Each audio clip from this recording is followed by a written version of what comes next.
Hi guys, welcome back to our channel Ammu's kitchen and vlogs. ఈరోజు special ఏంటంటే కారంగా గుమగుమలాడే గార్లిక్ చికెన్ ఫ్రై ఎలా చేయాలో చూద్దాం.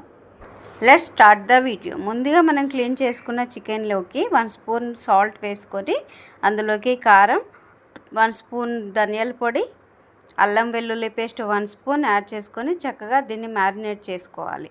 ఇప్పుడు ఒక కడాయిలో ఆయిల్ వేసుకొని దాంట్లోకి ఒక 5-6 లవంగాలు, 1 ఇంచు దాల్చిన చెక్క, ఒక 2 ఇలాచీలు వేసుకొని అవి ఫ్రై అయిన తర్వాత ఒక పెద్ద ఆనియన్ను ఇలా స్లైసెస్గా కట్ చేసుకొని ఈ ఆనియన్ పీసెస్ను దాంట్లో వేసుకొని డీప్ ఫ్రై అయ్యేంత వరకు వేపుకోవాలి.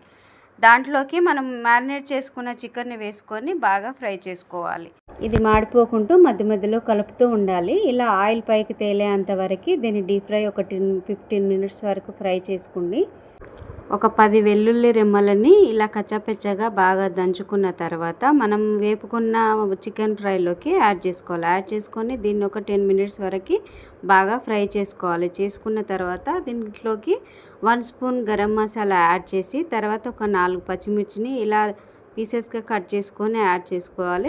కరివేపాకు వేసుకొని తర్వాత ఒక చిన్న కడాయిలో 1 స్పూన్ నెయ్యి వేసుకొని ఒక 10 జీడిపప్పు గింజలు వేసుకున్న తర్వాత దాన్ని బాగా డీప్ ఫ్రై చేసుకొని దీంట్లో చికెన్ వేపుడులోకి వేసుకొని ఒక 10 మినిట్స్ వరకు ఫ్రై చేసుకొని లాస్ట్లో కొత్తిమీర వేసుకొని సర్వ్ చేసుకోవాలి. అంతే, కారంగా గుమగుమలాడే చాలా టేస్టీ, ఎంతో రుచికరమైన గార్లిక్ చికెన్ ఫ్రై రెడీ. చాలా టేస్టీగా ఉంటుంది ఫ్రెండ్స్. మీరు కూడా ఇంట్లో ఇలాగే సేమ్ ట్రై చేసి చూడండి. Please like, share and subscribe.